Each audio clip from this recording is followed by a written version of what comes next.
Till now we have discussed, क्या क्या बातें हमने डिस्कस कर ली हैं कि जब हम किसी चार्ज पे, जैसे हेक्सागन वाला सवाल पिछले लेक्चर में अटेम्प्ट किया था हमने, कि अगर यहाँ क्यू चार्ज रखा हुआ है और ये सारे चार्ज इंडिविजुअल इस पे जो फोर्स लगाएंगे उनका हमने वेक्टर सम लिया था, इसी को हम सुपरपोजिशन बोल रहे थे।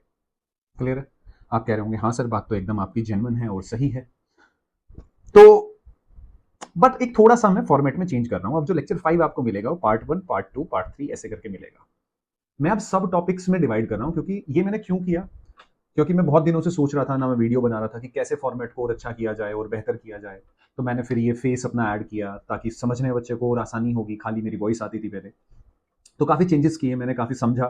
फिर एक जो सबसे इंपॉर्टेंट पॉइंट जो मुझे समझ में आया और जो मुझे बेहतर भी लगा, क्या कि बच्चे को जो दिक्कत आती है ना, वो दिक्कत आती है क्या कि जब जैसे 1 घंटे का लेक्चर है या 2 घंटे का लेक्चर है, जनरली कोचिंग्स में 2 घंटे का लेक्चर है, तो 2 घंटा उतनी आउटपुट आ ही नहीं पाती, क्योंकि बंदा बोर भी हो जाता है, चीज़ें मतलब बहुत सारी कंसंट्रेशन, आप उतना, एक ह्यूमन टेंडेंसी है। तो मैंने, आप जैसे क्लासरूम में टीचर पढ़ा रहा है तो टॉपिक्स पढ़ाता है, ठीक है, फिर आप लिखते हो, फिर वापस आते हो, या थोड़ी बहुत मस्ती मजाक होती है क्लास में, आप फिर वापस आते हो।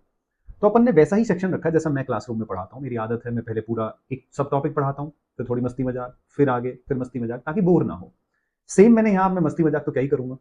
तो यहाँ मैंने इस सेक्शन को ऐसे ही रखा है कि 15 मिनट का सेक्शन, 15-15 मिनट, जो 1 घंटे की वीडियो थी वो 15 या 20 मिनट की वीडियोस में डिवाइड कर दी जाए और एक सब टॉपिक एक लेक्चर में पूरा हो जाए।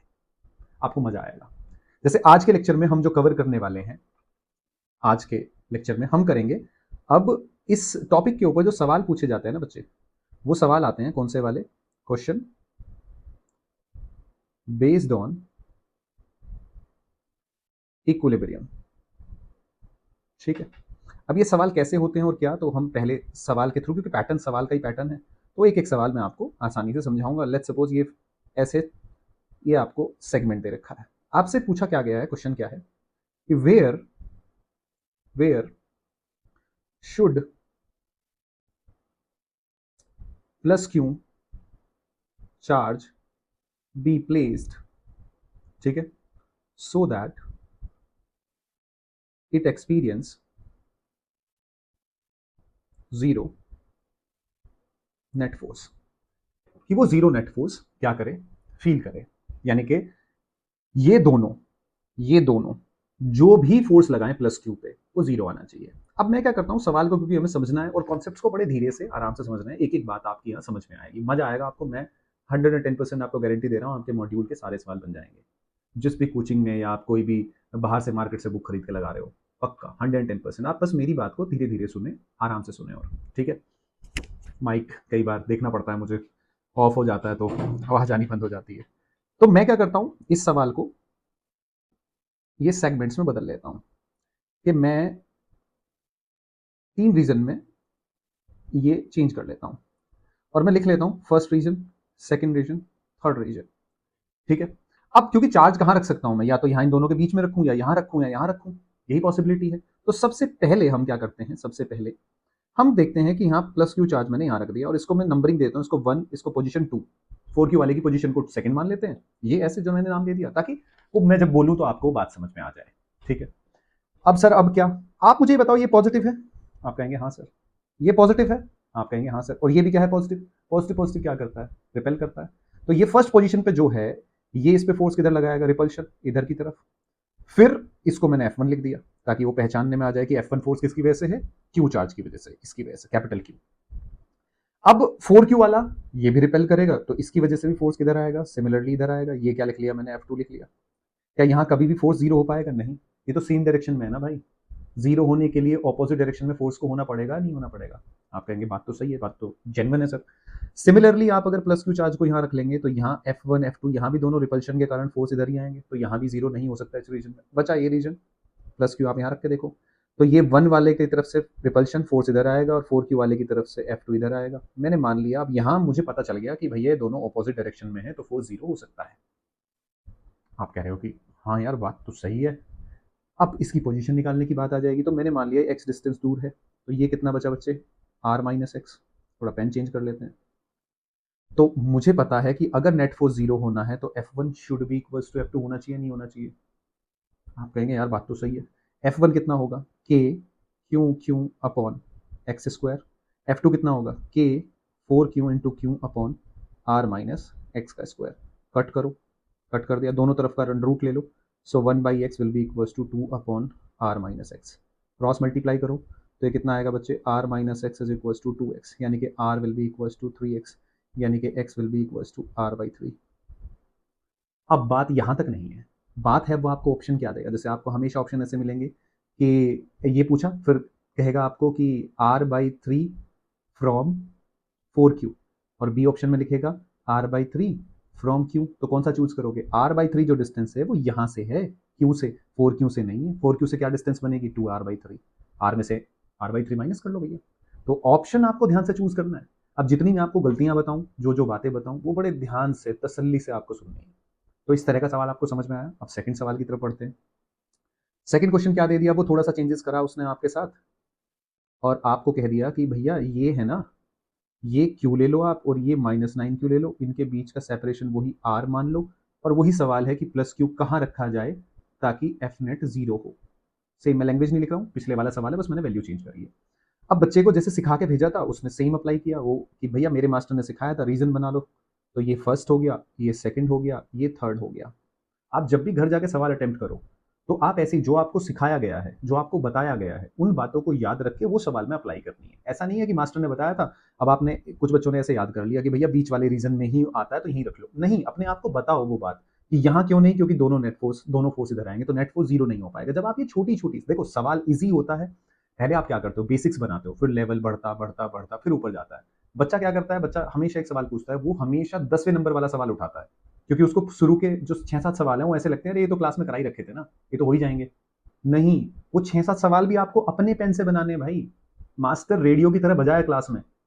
ये सेम वैसी बात है कि आप जो गाना सुन रहे हो, आपका फेवरेट गाना चल रहा है, आप साथ साथ गा रहे हो। गाना कहाँ, अपने मोबाइल पे चल रहा है। लेकिन अगर मैं आपसे मोबाइल बंद कर दूं और गाना सुनाने के लिए बोलूं तो आप तभी सुना पाओगे जब आपने लिरिक्स याद कर रखे होंगे। करके देख लेना नहीं तो वो आप अप्लाई करके देखो। आसान सवाल है, ठीक है, लेकिन अगर आपको 15 सवालों का होमवर्क मिला है तो 15 सवाल अपने हाथ से करो, तब जाके आपको वो टफ सवाल बनाना आएगा। ये सबसे बड़ी, ये कई बच्चे कहते हैं ना सर कैसे, ये तरीका है, सिर्फ यही और एक तरीका है, इसके अलावा कोई तरीका नहीं है। चाहे आप इस दुनिया में कहीं चले जाओ और किसी मास्टर से पूछ लो, आपको यही तरीका बताएगा कि भाई पेन चलाना पड़ेगा। खैर, अब हम अगले सवाल पे आ जाते हैं अपने। अब बच्चे के दिमाग में आया कि सर बात तो सही है एकदम, अब अपन इस पहले रीजन में सर प्लस क्यू चार्ज रख के देख लेते हैं। अब इसको 1 मान लेता हूं मैं सर, इसको 2 मान लेता हूं, पेन चेंज कर लेते हैं अपने। अब 1 वाले की वजह से फोर्स सर रिपल्शन है, इधर लगेगा तो ये F1 हो जाएगा। सर 2 वाले की वजह से फोर्स इधर लगेगा, क्योंकि ये 9q माइनस का है तो इस प्लस q को क्या करेगा, अट्रैक्ट करेगा अपनी तरफ, यहाँ 0 हो सकता है। अब चलो, अब यहाँ रुकना नहीं है कि यहाँ 0 हो गया तो ये लगा के आपने निकाल लिया, ना ना ना ना ना, ना रुकना नहीं है, करते रहना सॉल्व। तीनों रीजन देखने हैं, नई चीज पता चलेगी आपको, देखना। अभी आपने प्लस क्यू चार्ज यहाँ रखा तो ये क्यू वाला इसको क्या कर रहा है, रिपेल कर रहा है F1, और ये वाला इसको अट्रैक्ट कर रहा है F2, तो यहाँ तो कभी भी नेट फोर्स इस रीजन में तो 0 होगा ही नहीं। आप कहेंगे बात तो सही है यार।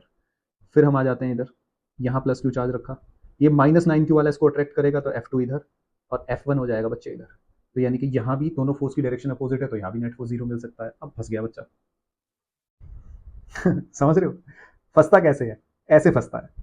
अब यार मास्टर ने तो, मास्टर वाले सवाल में तो यार ऐसा आया ही नहीं था, ये बस एक ही रीजन आया था और मास्टर ने लगा दिया था। मेरे सवाल में तो यार दो दो रीजन बन रहे हैं। मास्टर ने गलत तो नहीं पढ़ा दिया? अरे नहीं भाई, मास्टर ने गलत नहीं पढ़ाया, ये थोड़ा सा पैटर्न चेंज हो गया बस। अब यहां तुझे थोड़ा सा एक्स्ट्रा दिमाग लगाना पड़ेगा कि अगर F इज इक्वल्स टू होता है k q1 q2 by R square, F inversely proportional होता है आर स्क्वायर के, और F प्रोपोर्शनल होता है q1 q2। ये तू पढ़ के आता है, नहीं आता है कूलम्ब्स लॉ? तू कहेगा हाँ बात तो सही है सर। अब अगर तू मुझे एक बात बता, ये वाली जो डिस्टेंस है, ये 9q और ये q फोर्स लगा रहा है, ऐसा समझ, क्योंकि ये तो दोनों के लिए सेम है ना, q पे फोर्स लगा रहे हैं। अब ये 9q, इसका मैग्नीट्यूड बड़ा है क्योंकि डायरेक्टली प्रोपोर्शनल है। डन है। अब दूसरी बात है, ये डिस्टेंस क्या है और ये डिस्टेंस क्या है, कौन सी डिस्टेंस बड़ी है? अगर मैं x1 और x2 बोल दूं, आप कहोगे सर x2 वाली डिस्टेंस बड़ी है x1 से, यानी कि q से जो फोर्स लगा रहा है वो उसकी डिस्टेंस ज्यादा है और इसका फोर्स ऑलरेडी कम है, तो डिस्टेंस बढ़ेगी तो फोर्स क्या, इनवर्सली प्रोपोर्शनल, फोर्स घटेगा। तो ये तो 9q से ऑलरेडी कम है, अब दूर भी लगवा रहे हो तो ये तो कहेगा भाई मैं वैसे ही कम हूं, उससे ज्यादा डिस्टेंस मुझे कवर करनी है, वहां मुझे फोर्स लगाना है, तो मैं उतना फोर्स कैसे दे पाऊंगा, उसको कैंसिल आउट में कभी भी नहीं कर पाऊंगा। तो इसका मतलब आपको समझ में आ गई होगी कि ये वाले रीजन में, थर्ड रीजन में कभी भी नेट फोर्स 0 नहीं होगा। अब आ जाते हैं इधर वाले की, तो यहाँ कंडीशन बन सकती है क्योंकि ये क्यों के तो पास है, तो क्यों कह रहा है मैं पास वाले को तो देख लूंगा, एक बार इसका फर्स्ट मैग्नीट्यूड कम, इसका फोर्स का इफेक्ट कम करा दो, और फोर्स का इफेक्ट कम कैसे होगा, डिस्टेंस के ज्यादा होने पे, तो मैंने कहा कि अच्छा ठीक है डिस्टेंस ज्यादा कर दी तेरे लिए, तो इसका इफेक्ट कम कर दिया, ये कह रहा अब देख लूंगा मैं इसको, समझ रहे हो, तो इसने फोर्स को क्या कर दिया, यहां वो सिचुएशन फर्स्ट रीजन में बन सकती है, तो अब तो कैलकुलेशन करनी है, ये डिस्टेंस मैंने x माना, तो F1 should be equals to बच्चे F2, यानी कि k Q upon X square that should be equals to k into 9q into Q upon r plus X का स्क्वायर, ये गया दोनों तरफ का रूट ले लो, 1/x is equals to 3 upon r plus X, cross multiply कर दो, so r plus X will be equals to 3x, so यानी कि 2x will be equals to r, यानी कि x will be equals to बच्चे r/2, writing थोड़ी मेरी अच्छी नहीं आएगी पर आप लोग काम चला लेना, r/2 डन है, माइक तो चल रहा है ना, हाँ ठीक है, तो यानी कि अब सेम बात इस वाले से कितना r/2 और यहाँ से कितना 3r/2, बस ये आपको ऑप्शन में ध्यान रखना है, आप जब अपने मॉड्यूल का सवाल करोगे आपको पता चल जाएगा मैं क्या बता रहा हूँ, ये मैं पिछले अपने 6-7 साल के तजुर्बे से ही बता रहा हूँ, जो मेरा पिछला 6 साल का 7 साल का एक्सपीरियंस हो गया टीचिंग का, और क्योंकि स्टूडेंट अब मैं भी प्रेप करी है भाई आईआईटी की, तो वो भी मुझे पता है कि हाँ मैं स्टूडेंट वैसा ही रहा हूँ, तो उस पूरे तजुर्बे से, कि मैंने भी तो सवाल सॉल्व किए हैं ना, तो कहाँ गलती आती है एज ए स्टूडेंट भी बता रहा हूँ, एज ए टीचर भी बता रहा हूँ, वो सारी बातें मैं आपसे शेयर करूंगा ताकि आप वो बेहतर समझ के साथ फिजिक्स को समझ सके। अब अगले टाइप के सवाल की हम बात करते हैं। सवाल अगला टाइप का कैसा है कि कुछ ऐसे है कि सेम ही सवाल है लेकिन इस बार आपको वो साइन नहीं देगा, जैसे कि ये क्यू चार्ज है और ये 4q चार्ज है, तो पहले हमने कहा था कि प्लस क्यू चार्ज को कहां रखें कि नेट फोर्स उस पर 0 हो, लेकिन अब की बार वो सिंपल आपको दे देगा कि where Q charge should be placed, ठीक है जी, so that system remain in equilibrium. I hope कि आपको मेरी बात समझ में आ रही होगी। अब की बार सिस्टम इक्विलिब्रियम देख लो, पहले वो नेट फोर्स 0 पूछ रहा था, अब की बार सिस्टम इक्विलिब्रियम में उसने आपसे पूछ लिया। अब ठीक है पूछ लिया, तो यानी कि मुझे चार्ज रखना भी है और चार्ज की आपको वैल्यू भी बतानी है, और यहां एक चीज और add, find value of Q, find, यानी कि क्यू के बारे में ये भी बताना है प्लस माइनस क्या होगा और कहां प्लेस किया जाए ये भी पूछ लिया, यानी कि ये एक सवाल के अंदर दो सवाल उसने मिक्स कर दिए। तो अब मुझे पता है, अब कहोगे आप सर वहां तो हमने प्लस मान लिया था, देखो अगर आप इसको प्लस मान के भी कर लो या माइनस मान के भी कर लो, नेट फोर्स तो 0 खाली इसी रीजन में होगा। भाई आपने अगर ये माइनस भी मान लिया, चलो माइनस क्यों ले लिया, तो ये इसको क्या करेगा, अट्रैक्ट करेगा, ये इसको क्या करेगा, अट्रैक्ट करेगा, इस रीजन की बात कर लो, ये वाला इसको अट्रैक्ट करेगा, ये वाला भी इसको अट्रैक्ट करेगा, तो यहां तो 0 होगा ही नहीं नेट फोर्स, तो वो तो ठीक है वो तो, लेकिन सिस्टम इक्विलिब्रियम का क्या मतलब है, बात है सिस्टम इक्विलिब्रियम। सिस्टम इक्विलिब्रियम का मतलब है ये जो क्यू चार्ज है, अब चूंकि ये सवाल मैंने पीछे से ही मिक्स करके लिया है ताकि मुझे एक पोर्शन सॉल्व ना करना पड़े, कौन से वाला, कि ये मैं क्यों कहां पे रखूं, जो नेट फोर्स इसके ऊपर, सबसे पहला काम होता है कि क्यू की पोजीशन चेक करना, तो मैंने क्यू की पोजीशन की पहले ही यहां निकाल रखी है, तो ये कितना r/3 पे रखा हुआ है, तो मुझे पता चल गया है क्यू कहां रखना है आपको बच्चे, ये क्यू मुझे रखना है यहाँ पे r/3, ये क्यू, ठीक है, ये क्यू यहां रखना है कितनी दूर, ये r/3। अब मेन सवाल है कि सिस्टम रिमेन इन इक्विलिब्रियम, इसको कैसे प्रूव करेंगे सर, माइक चल रहा है ठीक है, सिस्टम रिमेन इन इक्विलिब्रियम।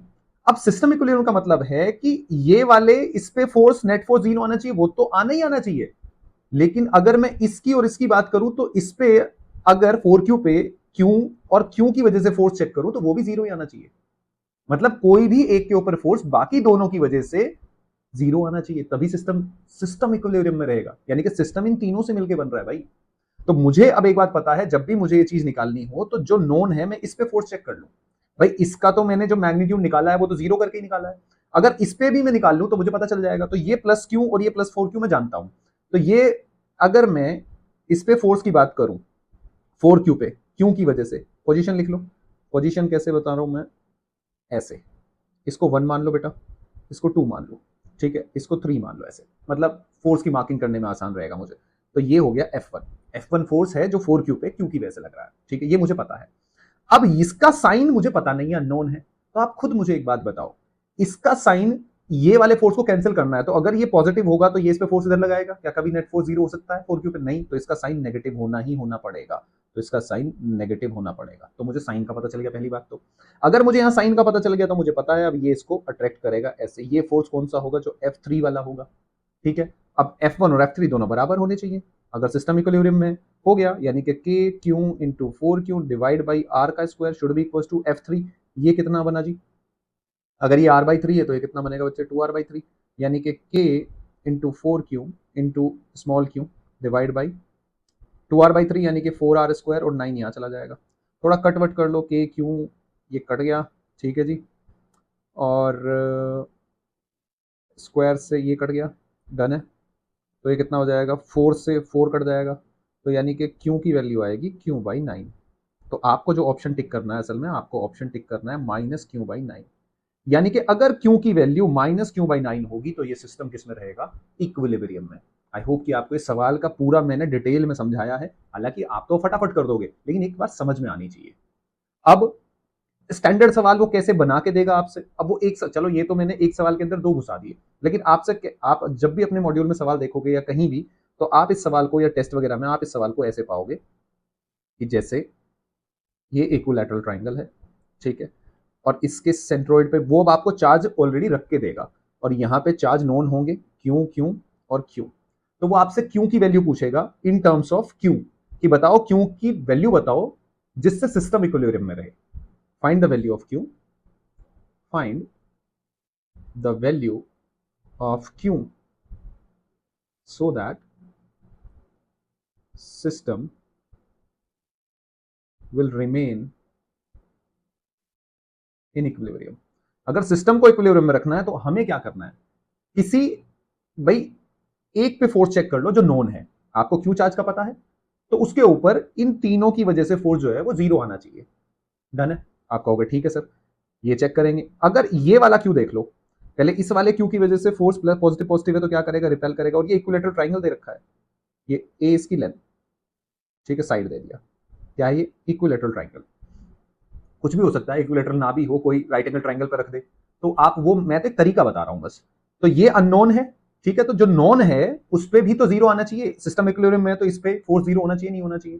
ठीक है, अब इस पे फोर्स 0 होना चाहिए, तो इस क्यू की वजह से, इस क्यू की वजह से फोर्स लगेगा। इसको मैं F1 बोल देता हूं, इसको 1 बोल देता हूं, इसको सेकंड बोल देता हूं, ठीक है, इसको थर्ड बोल देता हूं, ताकि वो समझने में आपको आसानी पड़े और मुझे जब मैं बोलूं तो आपको वो बात पता चले।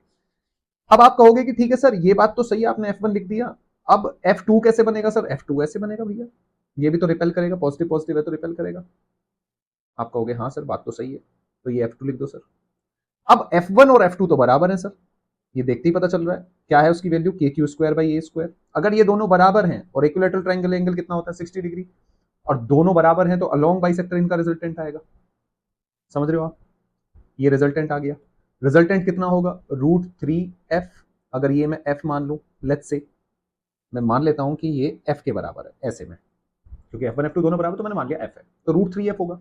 ठीक है, अब आप मुझे एक बात बताओ, ये वाला चार्ज, क्यू चार्ज, इस पे जो क्यू पे फोर्स लगाएगा वो किस डायरेक्शन में होना चाहिए? इस डायरेक्शन में होना चाहिए या इस डायरेक्शन में होना चाहिए? आप कहोगे सर ये इस डायरेक्शन में होना चाहिए, क्योंकि इसको, इन दोनों, इस √3F को कैंसिल करना है ना। तो इसका मतलब क्यू का साइन कैसा होना चाहिए? क्यू का साइन होना चाहिए नेगेटिव। तो एक तो आपको साइन पता चल गया नेगेटिव, वैसे ही कर रहा हूं मैं जैसे सिखाया है आपको। तो ये तुम्हारा क्या हो गया? ऐसे, इस तरफ, ठीक है। अब अब ध्यान से देखना, ये इसके ऑपोजिट डायरेक्शन में, ये थोड़ा ऐसे शेप ऐसे होगी है थोड़ा इधर को, लेकिन ये बिल्कुल एकदम अलोंग बाइसेक्टर 30-30 आएगा, वो आपको पता ही है। तो ये जो बच्चे हुआ, ये F3 आया, यानी कि मैं कह सकता हूं कि √3F will be equals to F3। Clear है? साइन मुझे पहले ही पता चल गया नेगेटिव, ऑप्शन में बाद में वही नेगेटिव वाला टिक करूंगा, ऑप्शन पॉजिटिव वाला भी होगा। अब √3 इंटू के क्यू का square by A square will be equals to K Q Q divide by, ये जो डिस्टेंस है इक्विलैटरल ट्रायंगल में हमेशा याद रखनी है A/√3, हमेशा, क्योंकि आपकी कैलकुलेशन फास्ट करेगी। ठीक है, कुछ चीजें आपको याद रखनी है, पेंटागन, हेक्सागन और इक्विलैटरल, समझ रहे हैं आप? तो डिवाइड बाई A√3 यानी कि A का स्क्वायर, और √3 का स्क्वायर करोगे तो 3 यानी कि ऊपर चला जाएगा। क्लियर है? डिवाइड में लिखोगे ना इसको, यहां आएगा ना 3, तो 3 ऊपर चला जाएगा। डन है? अब थोड़ा सा कटवट कर लो भैया, के से के गया, क्यू से भाई क्यू गया, ए स्क्वायर से ए स्क्वायर गया, यानी कि क्यू की वैल्यू आ गई √3 क्यू/3, यानी कि क्यू/√3। यानी कि जब आप इसका ऑप्शन टिक करेंगे तो आएगा -क्यू/√3। यानी कि क्यू की वैल्यू अगर -क्यू/√3 हुई तो सिस्टम किस में रहेगा? इक्विलिब्रियम में। इक्विलिब्रियम कैसे प्रूव करोगे आप? कि जो और क्यू की वैल्यू कैसे निकालोगे? तो कोई भी एक चार्ज आपको पकड़ लेना है जो आपको नोन हो कि हाँ ये क्यू है, ये भी क्यू है, ये नोन है और ये अननोन है। तो नोन वाले के ऊपर बाकी जितना भी है वो फोर्स जीरो होना चाहिए, वो आपको करना है। क्लियर है? अब इसके ऊपर एक और अच्छा सवाल आपको फ्लॉट होता मिलेगा और आप हमेशा इस सवाल को भी पाएंगे। सवाल कितने भी बना लो भाई, अब कॉन्सेप्ट आ गया तो आप पोज करके ये सवाल मैं उम्मीद करता हूं कि आप खुद ही बनाएंगे। तो ये स्क्वायर दे दिया मैंने, ए साइड मान लो स्क्वायर की, ए साइड मान लो, सेम सवाल है। इस बार बस थोड़ा सा चेंज ये कर रहा हूं मैं कि यहां मैं एक काम कर लेता हूं, इसको क्यों मान लेता हूं, इसको क्यों, इसको क्यों और इसको क्यों, दो चार्ज दे देता हूं। ठीक है, और आपको क्यू की वैल्यू बतानी है जिससे कि ये सिस्टम किस में रहे, किस में रहे, सिस्टम सिस्टम इक्विलिब्रियम में रहे। तो आपको क्यू की वैल्यू बतानी है। लिख नहीं रहा हूं, सेम सवाल। अब आपके दिमाग में क्या आना चाहिए, आप मुझे बताओ। आपके दिमाग में जो चीज आनी चाहिए कि भैया सर ने बताया था कि नॉन वाले को पकड़ लो, पकड़ लिया, इसके ऊपर ये नॉन है, ये फोर्स कैसे लगाएगा? तो आप कहोगे ये भैया ऐसे लगाएगा, इसके ऊपर पहले इसी का फोर्स चेक करना है, तो ये वाला ऐसे आ गया। अब ये वाली जो डिस्टेंस होती है कितनी होती है भैया बताइए जरा, √2a होगी या नहीं होगी? आप कहोगे हाँ सर। यानी कि ये जो फोर्स इस पे लगाएगा, अगर मैं इसको 1 का नाम दे दूं, इसको 2 का पोजीशन नाम दे दूं, इसको 3 पोजीशन नाम दे दूं ताकि आसानी रहे, तो F1 की वैल्यू जो होगी वो होगी KQ का स्क्वायर डिवाइड बाय √2a का स्क्वायर, यानी कि 2a का स्क्वायर। आप कहोगे हाँ सर, इतना समझ में आ गया। अब अगर हम बात करें कि भैया ये क्यों, ये तो अननोन है, ये तो क्या है, दोनों अननोन है, लेकिन मैं मान लेता हूं दोनों पॉजिटिव है, दोनों पॉजिटिव है, तो ये इसको क्या करेगा, रिपेल करेगा, ये इसको क्या करेगा, रिपेल करेगा पॉजिटिव वाले को। तो ये तो भैया नेट जीरो कैसे होगा? जीरो तभी होगा जब इन दोनों का, इसका और इसका नेट इधर आए, वो तभी पॉसिबल है जब क्यू नेगेटिव हो। तो इसका मतलब सबसे पहले पता चला क्यू क्या होना चाहिए, नेगेटिव। क्यू नेगेटिव ये हमें पता चल गया।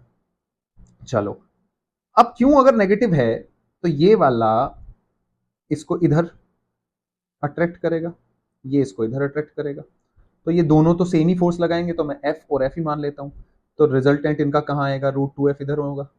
तो यानी कि मैं कह सकता हूं अब इसकी वैल्यू निकालने के लिए कि √2f ये बराबर आना चाहिए F1 के, यानी कि √2 into K Q, Q divide by A square should be equals to F1 की वैल्यू आएगी KQ² by 2a square. Cut गया, एक क्यू से ये गया, के से के गया, यानी कि क्यू की वैल्यू आएगी Q/2√2। और आपको कौन सा ऑप्शन टिक करना है, Q will be equals to negative, आपको पहले से ही पता है -2√2। ये आपका आंसर आएगा। आई होप कि आपको मेरी बात समझ में आ रही होगी। अब इस पे एक चीज से बचना जो कि इंपॉर्टेंट भी है, मैं आपको ये बता देता हूँ। जैसे एक फॉर्मूला हम रट लेते हैं ऐसे कि एक जनरल फॉर्मूला बना लेते हैं, ये Q1 Q2 है मान लो, और यहाँ नेट फोर्स जीरो है, यहाँ चार्ज रखा हुआ है, और वो जो हम डिस्टेंस निकालते हैं R1 है, इधर से R2 है, तो एक फॉर्मूला बना लेते हैं अपने। जब आप इसको सॉल्व करोगे, टास्क में आपको ही दे देता हूँ, R = R1 + R2 और F1 = F2, जब आप बराबर करोगे तो एक फॉर्मूला निकल के आ जाता है कि अगर R1 निकालना है तो ये √Q1 R/√Q1 + √Q2 ऐसे करके। तो ये सिर्फ स्पेशल टाइप का फॉर्मूला कैसा है जो यहीं अप्लाई होगा, सिर्फ यहीं लगेगा। क्लियर है? R1 निकालनी है आपको, तो वो सिर्फ यहीं जब बीच में आपका नेट जीरो होगा। तो आप ये ऐसे रटने वाली चीजों से बचना है, क्योंकि मुझे पता है जब बीच में आप बेसिक सीखो, बेसिक सीखोगे, फिर जो बड़ा सवाल आएगा या थोड़ा डिफरेंट हटके आएगा तो आपको पता चलेगा। मान लो उसने ऐसा सवाल दे दिया, ऐसा सवाल दे दिया, Q9Q वाला, जरूरी थोड़ी ना है कि हर बार बीच में ही मिलेगा आपको।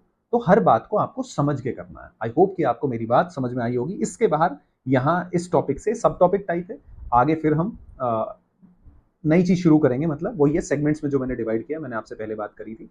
तो मुस्कुराते रहिए और पढ़ते रहिए और खुश रहिए, सबसे इंपॉर्टेंट बात है खुश रहना।